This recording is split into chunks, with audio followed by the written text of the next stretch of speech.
Hello and welcome to Inside Unreal, where you can see how to make content for Unreal Engine 4. I'm Zach Parrish, and I'm joined today by Epic Games Senior Technical Artist Jordan Walker. Hi, Zach. Hey, Jordan. Now, I understand that you worked on the Infiltrator tech demo that Epic released earlier this year. Can you talk to us a little bit about that? Sure. So Infiltrator is a real-time tech demonstration that we use to show off the capabilities of Unreal Engine 4. In it, we have high dynamic range reflections, GPU particles with collision, material layers, as well as many more features.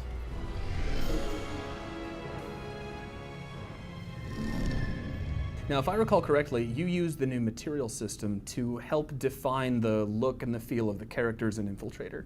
That's correct. So a character artist would hand me a character model, and I would create material layers and textures to define how those surfaces react to light.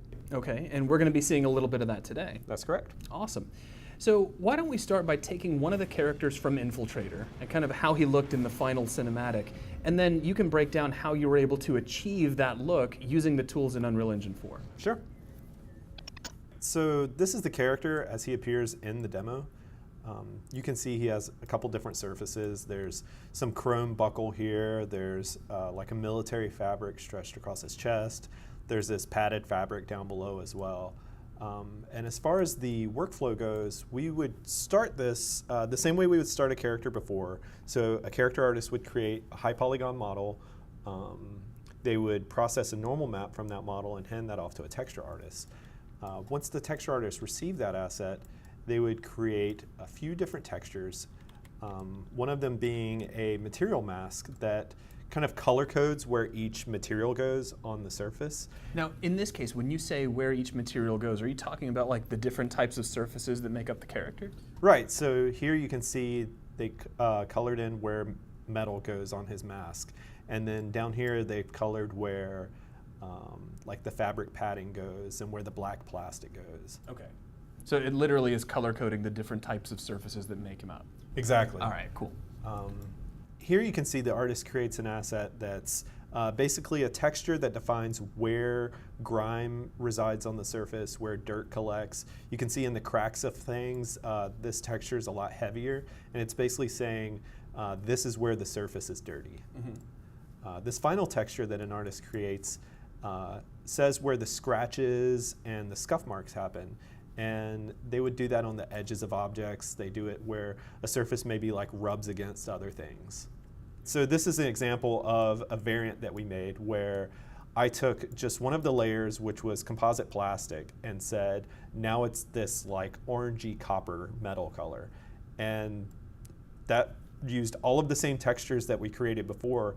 I just swapped out one material layer. Yeah, and the touch of color actually looks really amazing there. Very nice. Now, in the Infiltrator demo, you actually used a combination of the traditional approach along with the incorporation of these layered materials. Can you talk a bit about how you did that? Right, so we used a traditional approach to create the material layers. So an artist will create a tiling base color, a tiling roughness texture, and a tiling normal map the same way they would before. They make that material layer look good, and then they use the new techniques of material layers to combine all of those together. And they still use traditional techniques to create the masks, right? Like those are created using Photoshop or 3D paint programs to blend the material layers together. So how do you benefit from using this hybrid technique? So you get the benefits from material layers, which is a really high resolution tiling material, combined with the benefits of traditional techniques where an artist is saying, you know, I want a scuff mark on his shoulder pad, or I want copper on this part of his body. And so you're allowed custom surface information, but it still looks really high resolution and highly detailed.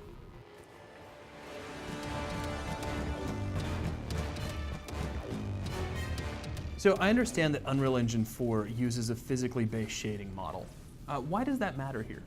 It's nice because when an artist creates a material layer, they know that it's going to react to light in a consistent manner, no matter what lighting condition it's placed in.